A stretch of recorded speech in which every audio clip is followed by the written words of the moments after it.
Hello everyone. How are you all students? Yes, right now we people are studying the human digestive system. Human digestive system. Humans are following Holozoic mode of nutrition. Holozoic mode of nutrition is a 5-step process. First one is ingestion. Second one is digestion. Yesterday we have studied about absorption and assimilation. Let's recall absorption and assimilation today before starting the something new. Okay students, now yes, to understand absorption and assimilation, first of all you have to understand the meaning of the word absorption. See students, if water will fall somewhere, what will be our first reaction? What will we do to clean that water?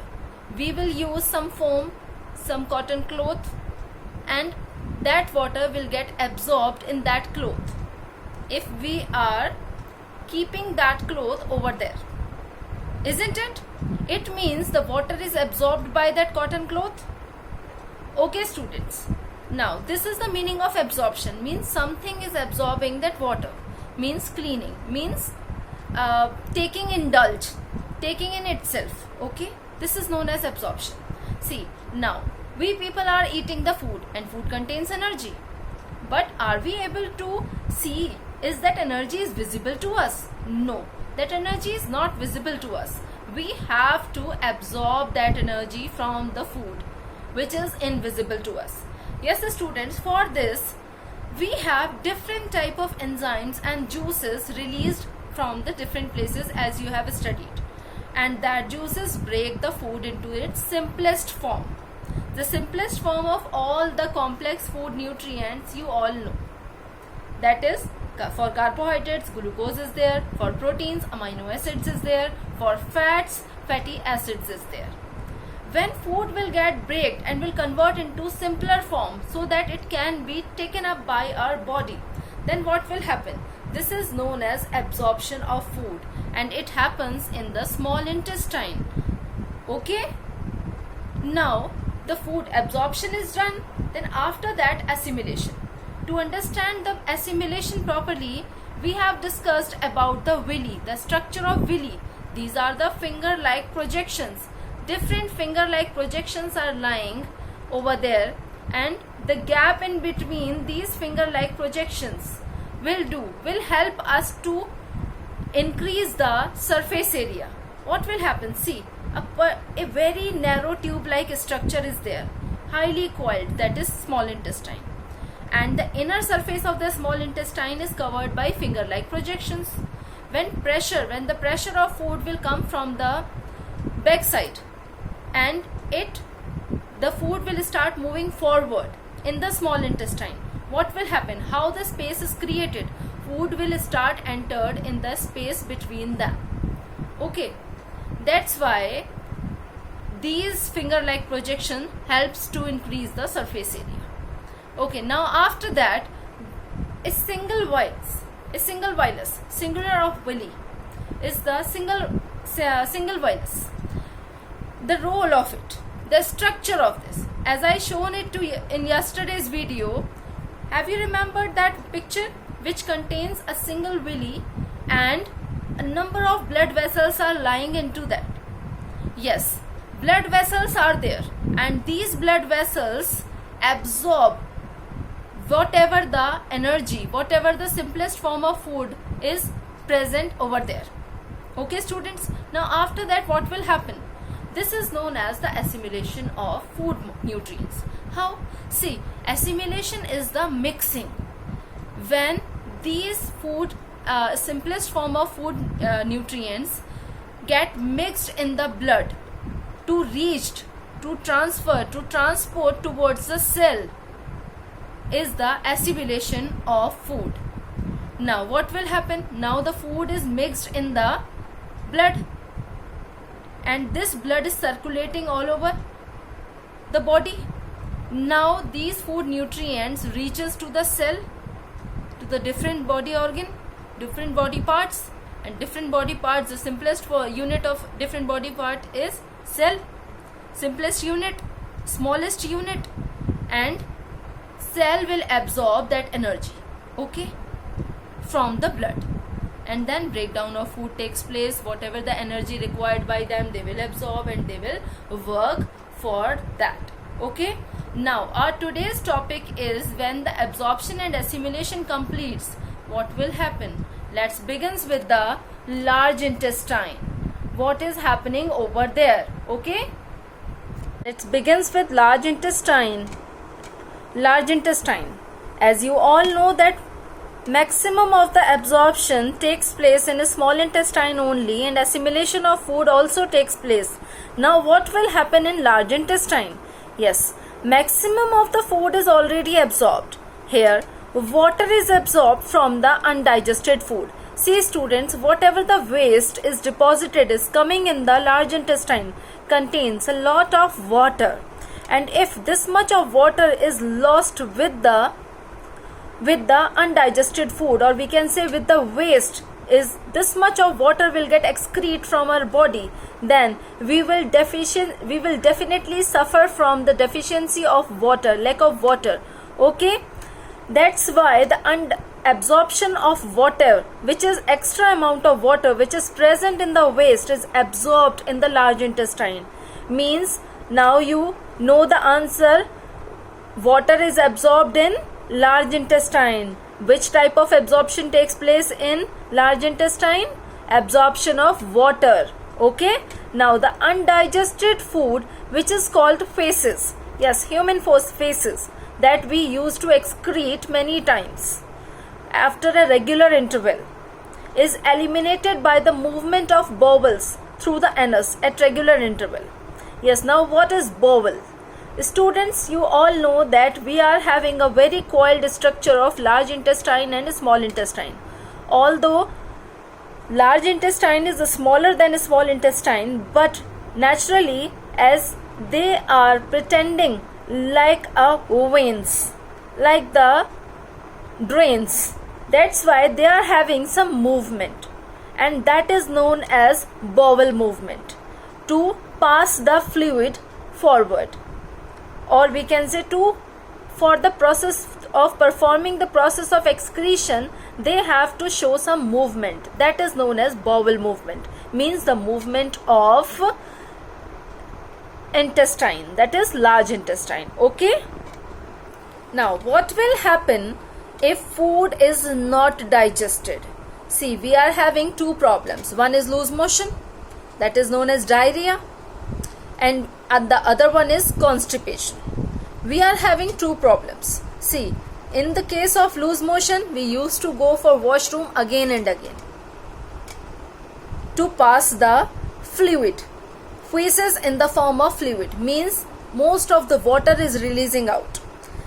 It means the feces contain lot of water, and at that situation we have to deal with the lack of water situation which is happening in our body, okay. And the second one is constipation, in which we will not passing our waste from our body for longer time, or we can say that we are keeping the waste in our body for longer time, and in both the situation we will not feel healthy and we will not eat properly, okay. And both the situations creates a lot of disturbance in our day-to-day life. Now about diarrhea. Now the symptoms of diarrhea is the frequent loss, watery stool, loss of appetite. Appetite means we will not feel hungry. Nausea, vomiting, stomach pain, abdominal pain or cramps. We used to find such type of symptoms when we are suffering from diarrhea. Now students, when do we get such type of digestive issues? Naturally, they are not regular. Exceptionally, we are suffering from such type of problems. Then when? Sometimes when the lining of the stomach, the lining of a small intestine and the large intestine is irritated, then the food is not digested properly. Means some irritation is there, some lack of water is there, some acidic. If we are not eating healthy food, then and the amount of acids will get increased in our food, and we need a lot of water to digest such type of food. In that situation, our inner wall is delicate and needs a lot of protection. By eating the healthy food is get irritated, and then we used to suffer from such type of problems. See students, to cure the diarrhea, we have to take ORS, oral rehydration solution, boiled water, and we have to eat healthy or light diets. Okay students? But in the second case, when we are suffering from constipation, means difficulty in bowel movement, it means the waste is not releasing out from our body for longer time. In that situation, we have to drink a lot of water and we have to eat fibrous food. Do you know what is the treatment of constipation? Maybe you have observed this type of packet at your home. This is the husk of isabgol. Have you ever observed this thing at your home? Maybe your grandparents are using, maybe some of your parents are using this when they are suffering from constipation. See, it is a type of fibrous diet. When we are taking it, we never suffer from constipation. Reason is that husk is having a quality of absorbing water in itself, and if we are eating the husk, if we are eating fibrous rich food, then what will happen? The water is absorbed by such type of diet, and it means such type of diet when entered in the bowel system, means in the large intestine, the extra amount of water is absorbed by large intestine, but still that diet contains that waste may contain some amount of water, so that it can be easily passed out from our body. These type of fibrous diet makes our waste bulky. Bulky means full of water, so that it can passed out from our body without making any type of issues. Okay students, are you getting it? Okay. After that, we have to discuss about yesterday's homework. Yes students, you all have done. I know my students have done their homework on time. I am believing on you students. So please don't break my trust. Okay? Do your work on time and submit it on the day which is mentioned for you all. Okay? At that particular time. So just confirm your answers as you have written it correct or not. Okay? Now the first let's answer, which is available on page number 16 in your book, is alimentary canal begins at mouth and ends at anus.